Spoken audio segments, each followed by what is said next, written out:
right, welcome everyone to today's video. Today's video is a review on Scandal's episode 14, I See You. So this was another, I thought it was a pretty good episode as well. So the episode pretty much was about the whole entire presidential race and Jake, Liv's obsession with Jake and Huck and his family. So let's start off. We finally get an introduction with Huck and his family. We finally see them again. We haven't seen them in a while. They make occasional appearances, but Huck is watching his son play soccer, which he's done throughout several episodes, just kind of watch his family from a distance. But this time he's watching his son and notice that his ex-wife has a new man. And it kind of gets him a little, shoveled a little bit. And then he actually later on tries to find this man because he thinks this is a man that he may have tortured in his past, and the man has came back to hurt him or to do something to his family. So he lists Charlie to try to find out who this man is, and I'll talk about it a little bit later on what happens there. So anyways, the beginning of the episode kind of starts in with Hollis Doyle. We haven't seen Hollis, and I feel like I haven't seen Hollis Doyle since season 4. And Hollis Doyle is one of the favorite characters that I really used to like. And Melly invites Hollis. I guess she's trying to get some money for her campaign because she's low on campaign funds. And Hollis is a billionaire, okay? So she tries to get some money from Hollis, partner up with him and all. And of course, Olivia's like, don't do it. But she does it anyways, Melly. And she's unable to get the money from him because she's unable to give him what he wants, which is pretty much to eliminate the EPA because he's a billionaire or a tycoon and he's tired of him getting on his butt. But anyway, so he decides, he'll go and see who else wants his money. And Susan Ross comes knocking and says, hey, I want your money. So she invites him over to the White House with President Fitz, who hates Hollis, because we all know the history between Hollis and Fitz.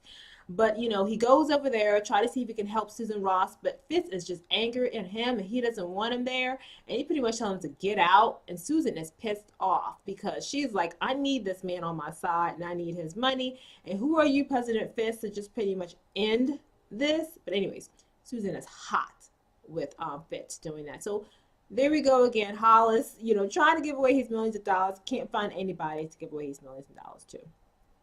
So that pretty much is the segment between Hollis and the White House, introduction of Hollis. But Hollis is here to stay because then we will find out later, after Hollis could not, after the president kicks Hollis out and Susan Ross is able to get any money from Hollis because the president doesn't want his support, he goes back to Melly. Melly is unable to give her support to him.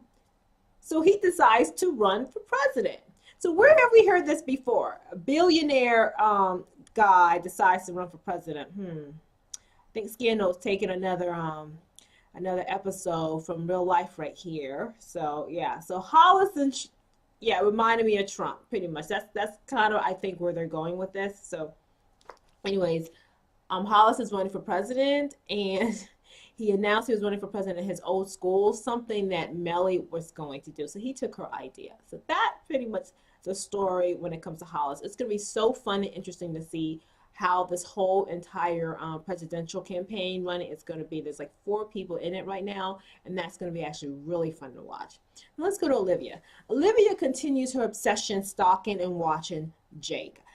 We find her sitting on the couch watching a video of Jake, and I think it's in his house, and he's in there kissing with his new girlfriend or fiance, and he looks up at the camera because he's like, I see you, pretty much like, I think that's where the title comes from. I see you looking at me. I see you in the video looking at me. And of course she turns it off and she's like, oh my God, he knows I'm watching him. He comes over. He's like, what the heck is wrong with you? I'm thinking the same thing. Like, what the heck is wrong with Olivia? Why is she watching him? I didn't think that she even cared for Jake. I mean, I knew she cared for Jake. They had a relationship. But I guess my thing is, stop bothering Jake. Let him go live his life and marry this girl. But she thinks something's up. And she thinks something's up with Jake and this girl. She thinks something's up with her father. And so she don't trust anyone. And you know what? She has a right to. She has a right not to trust any of those people, to be honest with you. Comes over, he yells at her, he's like, why are you watching me? You're crazy, you're being obsessed, what are you doing it? And she's just kind of like, I'm just trying to figure out what you're trying to do. And then he was like, you know what, you're pathetic. And he goes, Fitz made you pathetic. Fitz manipulated you all this time. He's made you into this little paranoid, crazy freak that you are with daddy issues. So don't come messing with me because you're all messed up. So pretty much he laid it on really thick. And then after saying all of that, he goes, did you enjoy watching me have sex with this lady? And Olivia's looking at him like, yeah, I think she did enjoy it a little bit, or maybe she was getting it off herself. Who knows? But with Olivia, you just don't ever know. But yeah, so Jake pretty much told her off and then he took off. So I don't understand the whole, I really don't know if she's really trying to figure out whether or not there's something off with Jake and this girl, or she really does have feelings for him. So we'll see on that aspect. But let's go back to Huck. So Huck is afraid that this guy that's seeing his ex-wife may be somebody trying to go after him and his family. So he kidnaps this guy, and he takes him somewhere, I guess, to do his little torturous thing that he does, and to find out what it is. So the OPA team finds out about it. Quinn, Olivia, and the new guy, I can't remember his name again. I want to say Harrison Point 2. So they all go out looking. They find the car that Huck was using, and they're out there in the middle of nowhere just looking for Huck with this guy that he's supposed to be torturing, and they're searching for the guy. And then you know what? Quinn gets really upset and starts yelling at Olivia. She was like, Olivia, you're never here anymore. Your mind is somewhere else. You don't even want to be here, and she's just really mad. She was like, you call this a family. OPA used to be a family with Abby, Harrison, Huck, Olivia. They used to be a team, but they're not a team anymore. Quinn is like, we're not a team. We're not a family. Olivia, you abandoned us. You just go on off of your own. You go into the White House. You choose Fitz over everybody. And that's true. Olivia be choosing Fitz all the time. So I'm going to say that. Everyone who says Olivia never chooses Fitz, she does. And that's been a problem. But anyways, Quinn is like, you always choose Fitz. You always leave. And they're screaming and yelling at each other. And Olivia's like, leave me alone. I was kidnapped. And I suffered PTSD. I lived in the White House and I lost the man I love.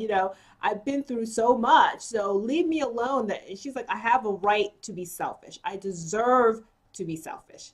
So Olivia is like, Quinn, back off.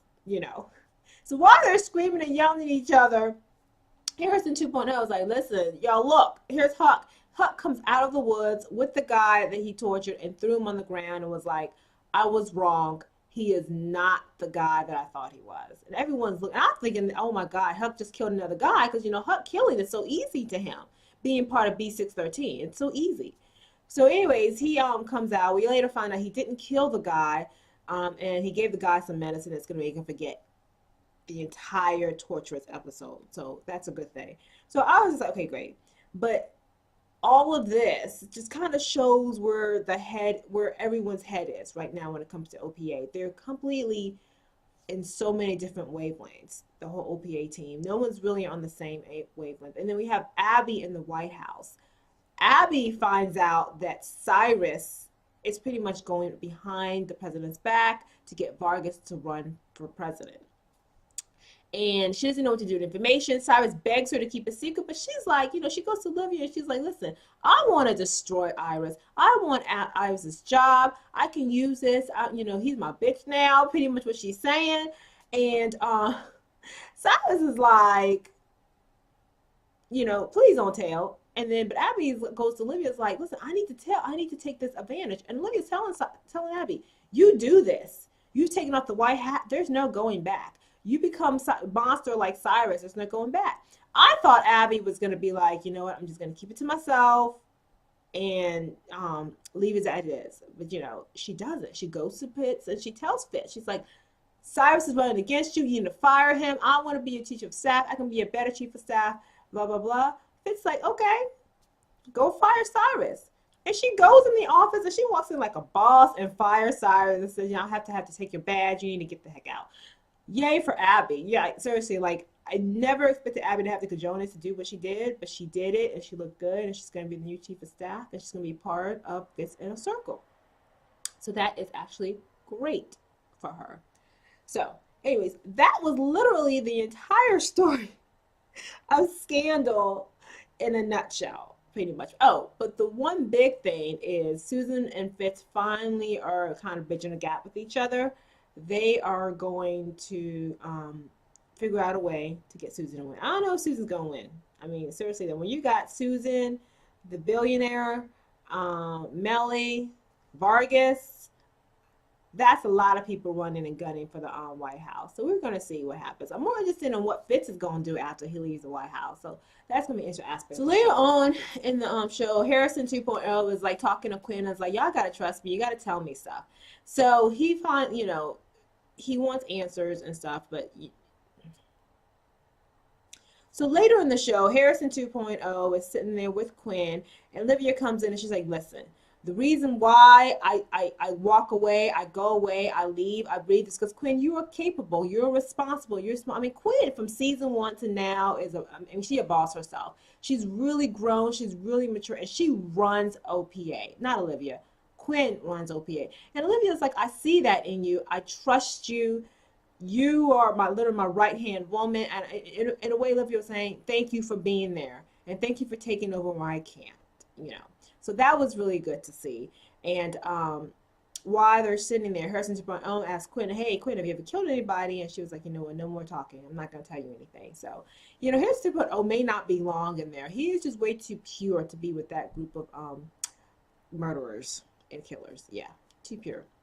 So anyways, we see Olivia at a restaurant with Jake, and she's talking to him. She's like, listen, I'm doing all this stuff because I miss you. I'm thinking, is she only saying that because she's just trying to get in his head, or maybe to get him to trust her a little bit more? She's like, I miss you, and that is why I'm here, going back from you and Fitz, maybe that's not a good idea, but I really am here for you.